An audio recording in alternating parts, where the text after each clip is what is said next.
ಆ ಕಡೆ ಇದು ದೊಡ್ಡ ಅಂಬ ಇದೆ ನೋಡ.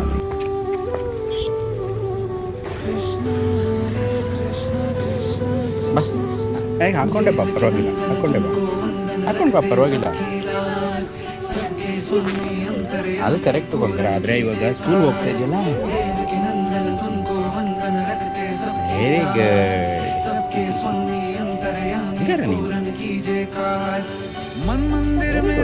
Very good. ನೋಡು, ಚರ್ಮದ್ದಿರುತ್ತಲ್ಲ, ಚರ್ಮದ ಚಪ್ಪಲಿನ ಹಾಕೊಂಡು ಹೋಗ್ಬೋದು. ಚರ್ಮದಂದ್ರೆ ಲೆದರ್ ಇರುತ್ತಲ್ಲ, ಲೆದರಿಂದ ಮಾಡಿರ್ತಾರೆ. ಲೆದರ್ ಅಂದರೆ ಚರ್ಮ. ಸೊ ಚರ್ಮದಿಂದ ತಗೊಂಡು ಮಾಡಿರ್ತಾರೆ. ತಪ್ಪಲ್ವ ಅದು? ಅದರ ಬಳಸಬಾರ್ದು. ಅದನ್ನು ಹಾಕೋ, ಬಿಟ್ಟು ಹೋಗ್ಬೇಕು. ಆಮೇಲೆ ಅದನ್ನು ಬಳಸಲೇಬಾರ್ದು, ನಾವು ತಗೊಳ್ಳೇಬಾರ್ದು ಅದನ್ನು. ಯಾಕೆಂದರೆ ಅದನ್ನು ಮಾಡೋರಿಗೆ ಮಾಡಬೇಕು ಅಂದರೆ ಚರ್ಮನೇ ಬೇಕಲ್ಲ ಅವರಿಗೆ.